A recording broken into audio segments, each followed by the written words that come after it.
Hi guys. അങ്ങനെ നമ്മൾ പെട്ടിയും കിടക്ക എടുത്ത് വീണ്ടും ഹോസ്റ്റലിലോട്ട് പോവുകയാണ്.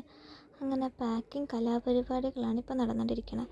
അമ്മയാണെങ്കിൽ ഇവിടെ അടുക്കളയിൽ പപ്പടം വറുത്തോണ്ടിരിക്കുക. അങ്ങനെ ഏബലിൽ ഉമ്മയും കൊടുത്ത് എല്ലാവർക്കും ടാറ്റയൊക്കെ കൊടുത്ത് നമ്മൾ വൈറ്റിലയിലെത്തി.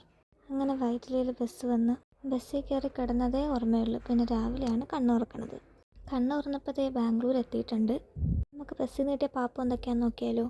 ഒരു ബ്രൗണി കപ്പ് കേക്ക്, പിന്നെ ഒരു ലോട്ടി ചോക്കോ പൈ, പിന്നെ ഒരു ലിച്ചിയുടെ ഒരു ഡ്രിങ്ക്, പിന്നെ ഗുഡ് ഡേയുടെ ഒരു ബിസ്ക്കറ്റും ഒരു കോപ്പിക്കോയുമാണ് ബസ്സിൽ നിന്ന് കിട്ടിയത്. പിന്നെ ഒരു കുപ്പി വെള്ളം. എന്നിട്ട് മടിവാള ഇറങ്ങി ക്യാബൊക്കെ ബുക്ക് ചെയ്ത് നമ്മൾ ലാൽബാഗ് മെട്രോ സ്റ്റേഷനിലോട്ട് പോയി. അങ്ങനെ അവിടെ മെട്രോയൊക്കെ കാത്തിരുന്ന് അവസാനം മെട്രോയിലൊക്കെ കയറി മാധവാര വന്നിറങ്ങി. അവിടെ നിന്നും ക്യാബ് ബുക്ക് ചെയ്ത് കോളേജിൽ വന്ന് അവിടെ നിന്ന് ഹോൾ ടിക്കറ്റൊക്കെ വാങ്ങി നേരെ ഹോസ്റ്റലിലോട്ട്.